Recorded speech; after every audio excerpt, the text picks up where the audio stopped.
dans une petite ville lointaine, vit un jeune garçon du nom de Seth. Il sillonne la ville en sautant de toit en toit.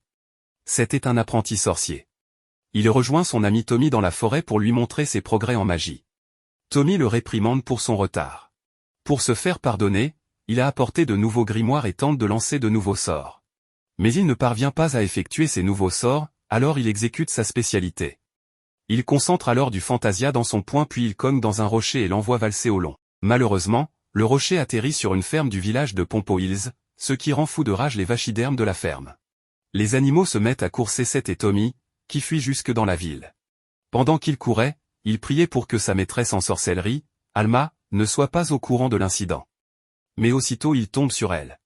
Malgré le mécontentement de Alma, elle utilise la magie pour calmer les animaux et arrêter le grabuge. Pendant que Alma réprimande Seth, les habitants lui jettent la pierre et expriment leur hostilité à son égard et à celui de Seth. Il les traite de porteurs de malheur. Elle décide d'endosser les réparations de la ferme saccagée. Sachant que les habitants ne peuvent entendre raison, elle prend Seth sur son balai et s'en va. Le soir, elle passe un savon à Seth et le punit en lui faisant faire des corvées. En plus de cela, elle lui interdit de ne plus mettre les pieds dans la ville et n'a plus le droit d'utiliser la magie sans son autorisation. Après ces corvées, il lit un grimoire sur les némésies. Le jour suivant, Alma part s'occuper de neutraliser un némésie apparu dans un autre îlot. Dans la journée, Seth voit un œuf de némésie tomber du ciel et atterrit à Pompo Hills. Seth va s'outiller et décide de se charger tout seul du némésie. Arrivé sur les lieux, il tente toutes ses armes sur le némésie mais sans effet. Il se fait battre en beauté par le némésie qui est trop puissant pour lui, encore apprenti sorcier. Alors que son ami allait se faire écraser par le némésie, Seth le sauve en faisant barrage avec son corps. Par chance, Seth reçoit l'aide d'un groupe de sorciers qui passait par là. Les 4 sorciers avec un sort d'entrave arrivent à neutraliser le némésie. Seth leur demande alors de décliner leur identité. Ils rétorquent en disant qu'ils sont l'équipe des Bravery Quartet. Après leur présentation, ils disent aux habitants qu'ils sont venus pour les sauver et exhortent ceux qui veulent avoir la vie sauve à les rejoindre. Seth propose aux sorciers de le laisser combattre à leur côté car il est aussi un sorcier. Leur chef accepte et lui dit qu'ils sont maintenant amis à cause de sa bravoure. Les habitants tentent de dissuader leur chef de ne pas travailler avec Seth mais il maintient sa position car il est de la même espèce que Seth. Les sorciers demandent aux habitants d'évacuer et il les accompagne laissant Seth seul avec le némésie. Il essaie alors de combattre la créature, qui s'est libérée de son entrave, mais ses coups ne fonctionnent pas. Le némésie le course pour lui mettre la main dessus et il s'enfuit en sillonnant la ville. Alors qu'il a été projeté par le némésie, il a l'idée de se servir d'une chaîne pour arrêter le némésie mais le némésie l'attaque avec un énorme rayon d'énergie. Pendant ce temps, Alma est sur le chemin du retour, sa mission était une fausse alerte. Elle perçoit le danger émanant de Pompo Hills et accélère pour revenir au plus vite. En ce moment, dans la banque de la ville, les sorciers maltraitent les habitants.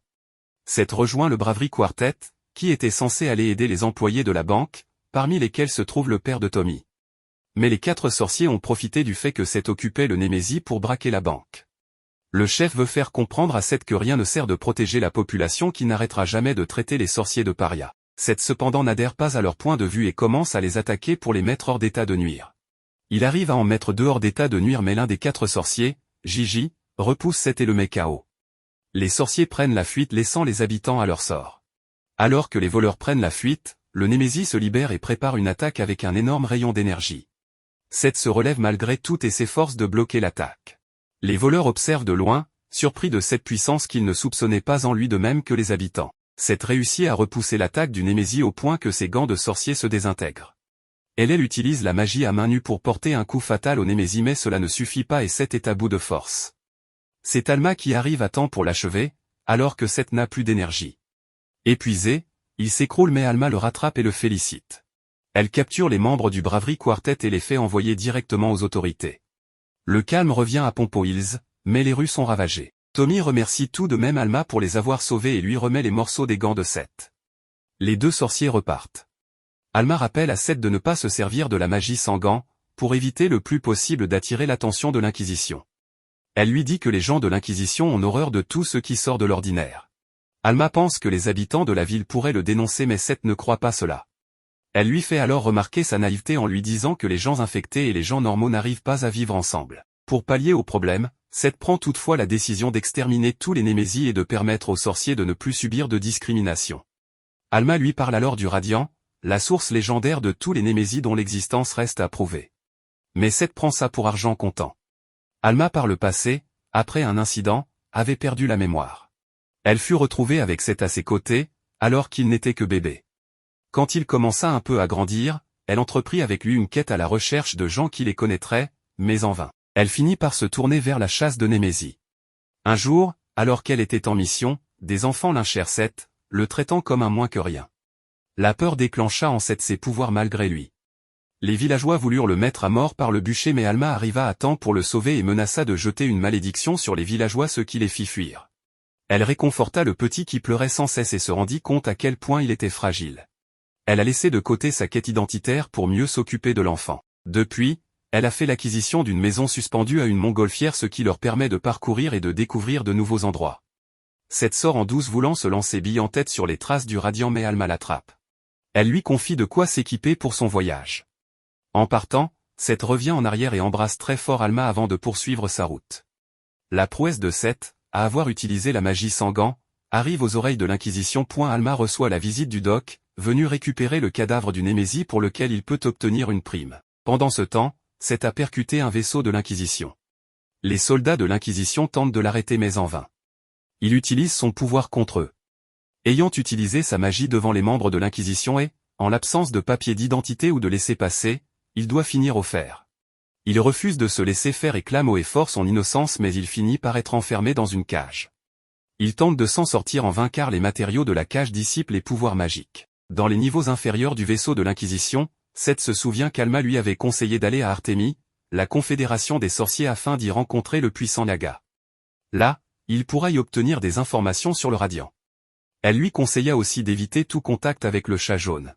Dans la prison, il y rencontre Mélie, une assistante de Doc qui s'était perdue et avoue aux inquisiteurs qu'elle allait à Pompo Hills récupérer un cadavre de Némésie. Chose interdite car c'est l'Inquisition qui s'en charge. Elle lui dit aussi qu'elle trouve trop classe ses cornes. Plus tard, Doc croise l'Inquisition qui doit contrôler son identité. Mélie l'aperçoit et l'interpelle.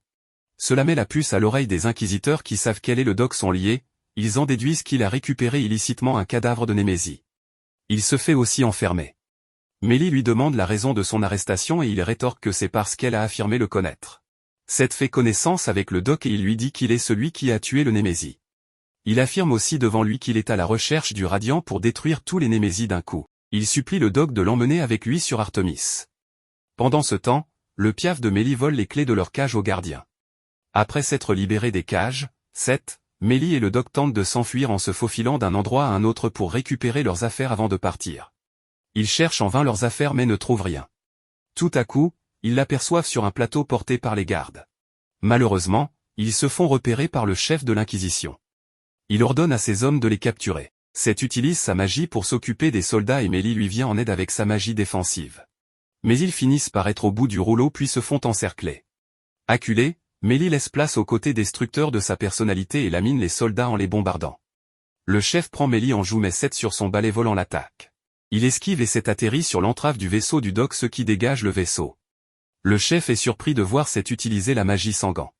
Seth attrape Mélie et le Doc en pleine chute, les hisse sur le vaisseau et il s'enfuit. Surexcité, Seth demande à Mélie de lui enseigner quelques sorts. Peu après ils arrivent à Artémis. Seth, avec Mélie et le Doc, arrive à Artémis et passe par une barrière magique qui permet de détecter tout ce qu'il y a dans leur vaisseau. Il passe par le poste de contrôle, l'endroit où Seth doit être interrogé avant d'être admis à l'Artemis. Le Doc incite Seth à devenir résident permanent d'Artémis et il accepte. Le Doc ne voulait pas aller à la cérémonie avec eux mais Seth l'Y force. Ils vont ensuite assister à la cérémonie des nouveaux venus, tenue par Majesty lui-même, le dirigeant d'Artémis, qui ressemble à un chat jaune. Seth, ainsi que les deux autres nouveaux arrivants montent sur scène et signent leur contrat d'adhésion. Sauf que des clauses cachées leur font hériter de dettes dès leur entrée. Doc voulait que l'attention soit attirée sur Seth pour qu'il ait le champ libre mais il n'avait pas prévu qu'en tant que responsable de Seth, nouveau membre, il hérite aussi de la responsabilité du remboursement de sa dette. Après cette cérémonie, il se rappelle du conseil de Alma à l'égard du chat jaune. Pour trouver Yaga, il se balade dans la cité et Seth profite pour admirer l'environnement. Cependant, au moindre fait et geste, la dette de Seth s'alourdit, tout comme celle de Mélie, qui ne s'en occupait pas.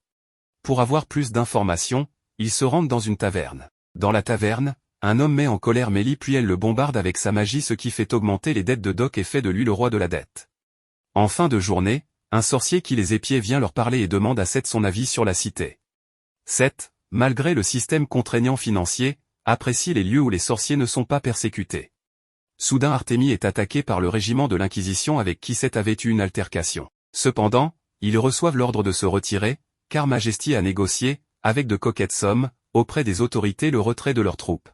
Dragunov, le capitaine du groupe des Inquisiteurs, ordonne donc leur départ. Le sorcier montre ainsi à Seth que tout l'argent collecté permet à Artémis de telles manœuvres de protection. Seth mentionne son objectif de rechercher le radiant. Le sorcier veut lui faire abandonner cette idée, mais Seth reste déterminé sur ses objectifs. Le sorcier lui révèle alors être Yaga, ce qui surprend Seth et toute sa bande. Dragunov pour sa part, informe le général Torg de la capacité de Seth à manipuler le Fantasia, l'essence magique, à main nue. Évaluant le danger, Torg envisage de le faire capturer. Le lendemain, Seth débarque chez Mélie en demandant de lui apprendre la magie. Elle lui demande les raisons qui le motivent et il rétorque en disant que Yaga refuse de parler à lui du radiant tant qu'il ne deviendra pas un meilleur magicien.